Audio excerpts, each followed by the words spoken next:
Howdy folks, hope you've all had a good one, and welcome to another episode of Mingles with Jingles. This was supposed to be a video version of the Salt Mines Discord Q&A session, which we held yesterday at 11 AM Greenwich Mean Time, and which lasted an hour.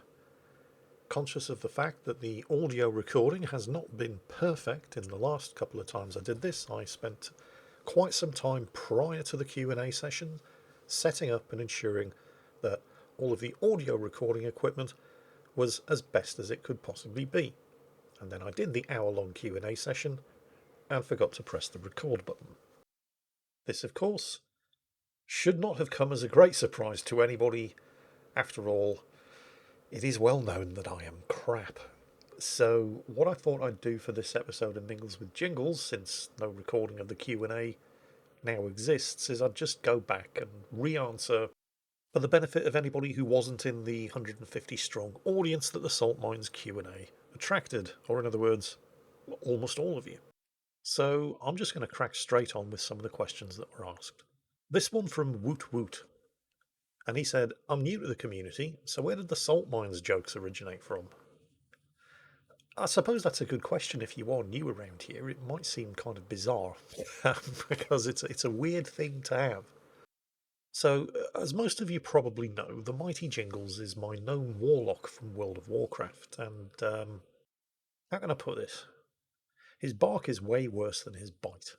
He is legendarily crap, but completely oblivious to the fact of how crap he is. He honestly thinks that he's some supreme evil gnomish overlord, and genuinely has no idea of just how crap he really is.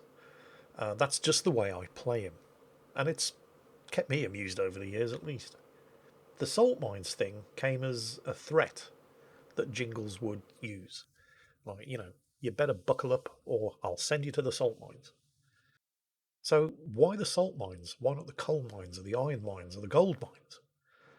I, I decided to go with salt mines because salt seems like a kind of mostly useless thing to be wasting time digging up. I mean, I appreciate that salt mining was a thing in history and still is today, but it's not a particularly valuable commodity. So straight away, oh Jingles, you're a bit crap. And the other thing that I decided I liked about the idea of sending people to work in the salt mines was if you're swinging a pickaxe and a shovel all day, you're going to injure your hands. And you're mining salt, and it's going to get salt in the wounds, so it's going to be really painful. And that's where the salt mines came from.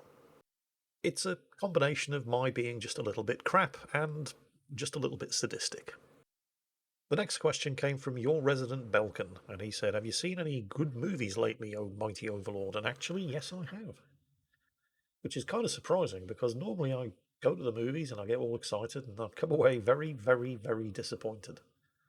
But the two last movies that I went to see, in fact, I think the only two movies I've been to see this year, both really good. In fact, the one that I was expecting to be good was good, but it wasn't as good as the one that I wasn't expecting to be any good. I should probably stop being cryptic and tell you exactly what these two movies were. No, not the new James Bond movie, No Time to Die. I expect to be thoroughly disappointed by that. I haven't seen it yet, but I do 100% expect James Bond to be made to look completely stupid, pathetic, and ineffectual in his own movie by somebody who is not a white male heterosexual, because that's just the way movies seem to be going these days. Although I will be very surprised and pleased if that is not the case. But no, the two movies that I'm talking about are Free Guy, which I expected to be good, and was very, very good, and The Suicide Squad, the sequel to the utterly pathetic and terrible misfire Suicide Squad, which I wasn't expecting to be good, and was the best movie I can remember seeing in a long time. It probably didn't hurt that it was written and directed by James Gunn, who's responsible for some of the. Well, you probably know him as the director of the Guardians of the Galaxy series. But like Matt Stone and Trey Parker, the creators of South Park, James Gunn got his start working for Troma Studios. This is the extremely low budget movie studio responsible for classics like Cannibal the Musical, and of course, you've probably actually heard of The Toxic Avenger. And James Gunn, as a writer and director, has kept that sort of irreverent Troma style attitude throughout everything that he's done since. You can see it in the Guardians of the Galaxy's movies. Guardians of the Galaxy's movie. You know what I mean. And he's also responsible for one of my favourite movies of all time. In 2006, he directed a movie called Slither, which is a sort of science fiction, horror, and dark comedy starring Nathan Fillion, who you probably know as Captain Mal Reynolds from Firefly, amongst many, many other things. So, given his track record, the news that James Gunn was writing and directing the sequel to the utterly terrible Suicide Squad did fill me with quite a bit of hope. And oh boy, oh, he delivered. Oh, hell, did he deliver. They couldn't get Will Smith back to play the role of Deadshot. Was it Deadshot? I forget the name of his character. Because obviously the first movie was such an utter disaster. There's no way Will Smith was going to touch the sequel. But that actually turned out to be a good thing because they got Idris Elba in instead to play totally not Deadshot. He basically played exactly the same type of character. But Idris Elba in this movie is so funny. He just doesn't give a shit about anything. Margot Robbie is awesome as Harley Quinn. She's actually written properly this time. John Cena as the Peacemaker is utterly fantastic. The entire cast are amazing. And in case you haven't seen it yet, I don't want to give any spoilers, but the thing that James Gunn seems to have realised about the Suicide Squad, that the director, or possibly directors, I'm not sure how many hands stirred that pot of the previous movie, didn't realise, is that with the Suicide Squad, they're 100% completely disposable. That's the point. It doesn't matter how many of them live or die. They're all expendable. That's the whole point of the Suicide Squad. Which means that you've got thousands and thousands and thousands of possible DC superheroes and villains that you can use, even characters that, well, are completely crap, that only appeared in one episode of some comic in 1964, but which you can use in this movie series, and you can do whatever you like with them because nobody's ever heard of them and nobody cares. And that freedom is something that James Gunn has absolutely used to its full extent. I don't want to give spoilers in case you haven't seen the movie yet. It is now available to rent, I believe, on streaming services. Watch it. You will not be sorry. Next question was from Tiger Knots. Jingles, you mentioned how you enjoyed the Gandalf cosplay as it was so comfortable. Have you considered John Hammond from Jurassic Park? Throw some clothes on, get a cane with amber, and boom, done. That is actually a really, really good suggestion. And yeah, I did love the Gandalf cosplay because it was so comfortable. I mean, I've got some pretty complicated costumes. I've got my Stormtrooper outfit, I've got the Judge Dredd outfit, and they both look amazing, but holy shit, they're difficult to wear. And they're difficult to get into. And the Gandalf costume was a stroke of genius for me because it takes seconds to get into, and you can wear it all day, and it's cool. You don't have to worry about sweating underneath half a ton of rubber and plastic armor and stuff. And yeah, definitely. And the thing about wearing costumes and going to comic conventions and stuff, it's not just about how comfortable the costume is. You have to really take into consideration how well the costume is going to fit you. Because I've got, for example, a Han Solo costume, but there's absolutely no way I'm ever going to go to a convention as Han Solo because I don't look anything like Han Solo. I'm too fat and bald and bearded, and I'd just look ridiculous in a Han Solo costume. Unless I did consider maybe getting an Elvis wig and going as Elvis Han Solo or something like that, because that's the sort of thing that people can do. I've seen the Elvis Stormtrooper, guy who goes around conventions as an Elvis Stormtrooper, and he's amazing. So you can do that sort of thing. But I feel that it's best if you pick a cosplay that actually, complements what you look like anyway. Hence why Gandalf was such a good costume for me. And John Hammond from Jurassic Park would absolutely also be a good costume for me. Another one that I wanted to do, and I've actually gotten a couple of pieces of the costume together already, is Sir Davos from Game of Thrones, the Onion Knight, played by Liam Cunningham in the Game of Thrones. Because I kind of look like him anyway. And that, again, that would also be a relatively comfortable costume to wear, because you have to take that into consideration. Because, well, like the Stormtrooper costume, like the Judge Dredd costume, Space Marine costumes. I don't know if you've ever seen a guy called Exeter Cosplay who does the most incredible Chaos Space Marine cosplay you've ever seen. But I think you can only wear it for half an hour at a time. because it's next to impossible to walk around in it. And you're encased underneath all of this plastic and fiberglass and padded foam, and you sweat like a PTI on a spelling test, and it's next to impossible to breathe underneath all of that. It looks amazing, but it's really, really hard to wear. So instead, because I used to wear all this sort of stuff, but once you've been to a couple of conventions wearing costumes like that, you start to appreciate the kind of costumes that are a lot easier to wear, like the Gandalf cosplay, like the Sir Davos cosplay would be. I've even got a Sons of Anarchy cosplay ready to go, which I was supposed to be using for London Comic Con last year, but then, of course, COVID happened. And a Sons of Anarchy costume is simple. It's easy. You've probably got most of it anyway. All you really need is the leather Hell's Angels waistcoat, and I've got that. So yeah, I've got all kinds of things ready to go. But a John Hammond from Jurassic Park cosplay, that would be really good. And again, very, very comfortable to wear, very easy to do. And I kind of look like that anyway, so it'd be perfect. Actually, I've just realised there's a parallel between cosplaying and airsofting. I know I'm probably stretching a bit here, but bear with me. It's going to make sense. Because in the same way that when I started attending comic conventions in costume, I really overdid it. Because the first thing that I did was an Imperial Stormtrooper, and then after that, it was Judge Dredd. And it was kind of like that. And I think this is probably true of everybody who gets into airsoft for the first time, because most people tend to go for some kind of AR-15 derivative as their first airsoft rifle.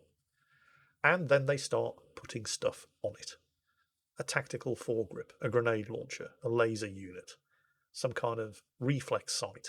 More and more bits and pieces get added to this fairly basic weapons platform until eventually it weighs 3 times what it used to weigh.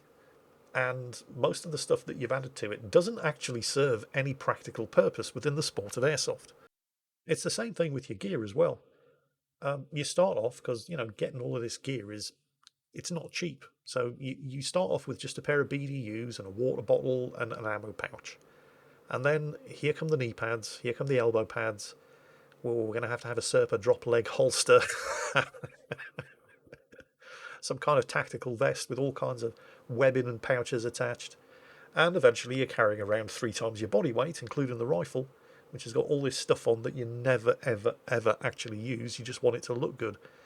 And you're wondering why it is that you're absolutely exhausted every time you play a game. Well, it's because you're carrying around all this shit you don't need, dumbass. And then eventually all the bits start coming off. Until you end up more or less with what you had when you first started playing airsoft. Because that's all you need. Everything else, it might look cool, but it doesn't actually serve that much of a purpose in an airsoft match. I actually had a friend called Nick on my airsoft team, and he was actually in the British Army. And he used to go into games, and he would have his Thompson submachine gun, he'd have his BDUs, his hat, and then everything else that he carried into a game with him would be carried on his belt. If it didn't fit on his belt, he wouldn't take it. So he'd have his sidearm, he'd have a water bottle, and he'd have one ammo pouch. And that was it. Anything else was simply surplus to requirements. And he'd watch me as I turned up every week with a new piece of kit. And he'd just have this smile on his face. And I'd be like, no, no, no, I need this. This is important. This is useful. I need this. And I totally didn't. And after about a year and a half, eventually I'd be going into games and I'd look like Nick. I'd just have my BDUs, and if it didn't fit on a belt kit, it didn't get taken into the game, because he was absolutely right. More than that, you're only playing for half an hour at most in each game. It's not like you need to take 3 days worth of supplies and rations in. And he was absolutely right. Keep it simple, stupid. I should have known. I should have realised, he is a soldier. He knows what he's doing here. Be more like him. But I had to learn the hard way. But I did at least learn. Wow, I got really off topic here, didn't I? Let's get back to some of the actual questions. So, where are we? A couple of people, including La French Baguette, want to know if it was possible to see the return of Workshop Wednesdays. The good news is, because I did actually cover this in last week's episode and possibly also the week before, well, the short answer is yes. The long answer is yes, but possibly not for some time, because the 3D printed pulse rifle and 3D printed motion tracker arrived from Etsy last weekend. The problem is, well, getting all of the bits assembled, prepped, painted, weathered, and so on and so on, that's not an issue. That I can do whenever I want. But filming the whole process is going to be a bit of a problem. And it's mostly to do with light.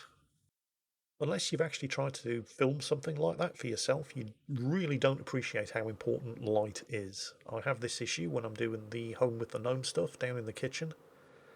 Natural light is the best source of light. If you don't have a natural source of light because, I don't know, it's winter and there isn't that much sunlight around because you live in the northern hemisphere and we actually have seasons up here, or your filming studio is somewhere where there is no natural light, in a basement, for example. If you watch people who do modeling videos on YouTube, the videos are either shot in extreme close-up, which obviously gives you a better view of the whole painting and modeling process, but doesn't show you the expensive lighting setup that they have to have in order to be able to produce videos of that quality. There's a guy called Miniac who does a lot of miniature painting, and he has his recording studio. The amount of money he must have spent on that recording studio, which you will see in his videos because he does a lot of long shots or wide shots as well, multiple cameras, an extremely expensive lighting rig, in order to produce good quality miniature videos. But if you want to do modeling videos that don't look utterly terrible, you do need to have a good light source. You need to have a space dedicated to modeling so that you can set everything up to record it and not have to constantly be taking it down and putting it back up again. And I don't have that space. I do have a space where I'm going to be doing it because I want to get this pulse rifle and motion tracker put together, and I do want to film myself doing it as well. But in order to set everything up for filming, it means I'm not going to be able to use that space for what it's supposed to be used for while I'm doing the whole thing, over however many days it's going to take. Because setting up all the lights, setting up all the cameras, it's not an insignificant thing to do. And it's something that I would have to do because, well, winter is coming and there's not a reliable and consistent source of natural light around here anymore. So I would have to set up all the lighting. And it's not something that you want to be setting up and then taking down and setting up and then taking down. Not just because it's a massive pain in the arse, but also because it would introduce inconsistencies into how the video would look. Because I do want the video, if I'm going to do it, I want to do it properly and I want it to look good. So, yeah. At some point in the near future, you will see the return of Workshop Wednesdays because I am going to do the pulse rifle, I am going to do the motion tracker. It's just identifying a time when I can use the space that I have planned for doing it without having to worry about the lighting. I can get it all set up and just concentrate on getting it done because, again, I have two very inquisitive cats who, anytime I do something new, they want to know, oh, what's all this about? They want to climb over everything. They want to investigate everything. I mean, there's a lot more to filming a modeling video than just sitting down doing the modeling with the camera pointed at you. There's all kinds of different things that you have to take into account, and unless you've actually sat down and tried to do it for yourself, you don't really appreciate what those difficulties are. So, yes, Workshop Wednesdays will be back. When? Not sure, but, well, soon.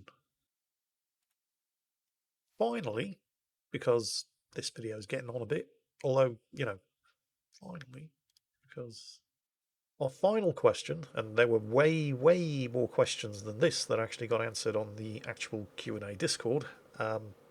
Next time, maybe I'll actually remember to record it, or you can just turn up and listen to the Q&A live. But this question actually came up quite early from Aurora Borealis Sector 8 Warlord. And he basically said, Jingles, for this Q&A, can you maybe not devote half an hour towards roasting wargaming because it seriously detracts from the Q&A? Well, okay, yeah, I appreciate where you're coming from. But if wargaming are going to continue to do shit things, I'm going to continue to call them out for it. However, I'm very happy to be able to say that on this occasion, wargaming haven't done anything terrible. In fact, quite the opposite. I don't know if any of you have been spending any time on the World of Warships public test server lately, but there is some incredibly welcome news coming. One of the things that I in particular and many other former World of Warships community contributors were getting increasingly annoyed about, one of the many things that we were getting increasingly annoyed about, was the lack of any kind of in-game feedback via the user interface as to when your skills were and were not active, and how much, if at all, they were helping you. Now, back in the early days of World of Warships, this really wasn't an issue because you knew exactly what the skills did. You pick this skill, and all of your small caliber guns fire 10% faster. You pick this skill, and your ship's stealth is improved by X%. You pick this skill, and all of your secondaries are more accurate, and so on, and so on, and so on. But then they started messing around with the skills. And in the latest Commander skill rework in particular, you ended up with a whole bunch of skills that apparently were only active on the second Thursday of every month. And even then, only if the stars all lined up correctly, and you didn't actually know whether or not those skills were active at any given time. So you didn't know how much use you were getting out of them. And I've lost track of the number of times I had begged Wargaming to please do something about this, particularly after the Commander skill rework. Because you spend all of your skill points on all these brand new shiny captain skills, but you have no idea if they're actually working, or how much of a benefit you're getting from them, or even when you're getting the benefit from them. But at the time, Wargaming's response to our pleas was to simply go, blah, blah, blah, blah, blah, we can't hear you, please shut up and keep producing content that makes the game looks good and stop bothering us with all of your questions. Well, that has changed, because if you go onto the public test server right now, you actually get an icon that pops up on screen that lets you know exactly when a skill is active. And not only that, if you hold down Control, so you get your mouse cursor back, and you mouse over the skill icon, it tells you exactly what that skill is currently doing for you, updating in real time. So, for example, with the new revised manual secondary skill, if you're on a battleship with this skill on your captain, and the skill becomes active, you get an icon pops up that not only lets you know that the skill is active, but if you mouse over it, it tells you exactly how much more accurate in real time your secondary gun batteries are getting. The adrenaline rush skill, for example, the one that is not actually that complex to understand, it increases the rate of fire of all of your guns based on how much health you've lost, but you didn't know exactly how much it was doing for you. Because in order to know that, you would have had to know exactly what 1% of your ship's health was, which was going to be different for every ship because every ship has a different sized health pool. Then, in your head, be able to translate that into exactly how many percents your ship had currently lost, which was changing all the time as you were taking hits. And then from that, figure out what kind of a percentage of a reload buff had been applied to all of your ship's guns. Which, of course, is just impossible. I mean, you could feel that your guns were firing a bit faster because you'd taken a load of damage, but you were no way ever going to be able to figure out exactly how much faster and be able to plan anything around it. But, well, now you don't need to do that because it's all taken care of in the UI. As if you have the adrenaline rush skill, obviously it's not going to happen if you don't have the adrenaline rush skill, but if you do, then as soon as your ship takes damage, the adrenaline rush icon pops up, and if you mouse over it, it tells you precisely how much faster your guns are firing. And again, it updates in real time. So when you've lost half of your health, you can see how much faster your guns are firing. When you pop a heal, you can see the adrenaline rush scaling back based on the health that you're recovering. All of this information is no longer something that you have to guess. It's right there on screen for you. And it's not just the adrenaline rush and manual secondary skills, it's every single skill available on your captain that affects any kind of parameter that influences how your ship plays. It is all available as an icon that pops up that lets you know that it's active, and if you wish to know more, simply mouse over the icon, or don't. Simply knowing that a skill is active because the icon has just popped up, that might be enough information for you. But if you want to know more about precisely how the skill is benefiting or hindering you, mouse over it and the information is there. This is a fantastic improvement. Instead of leaving us to just hope that things were working the way Wargaming promised us they were, we can now see whether or not things are working the way Wargaming has promised us they should. And that's great. It's such a good step.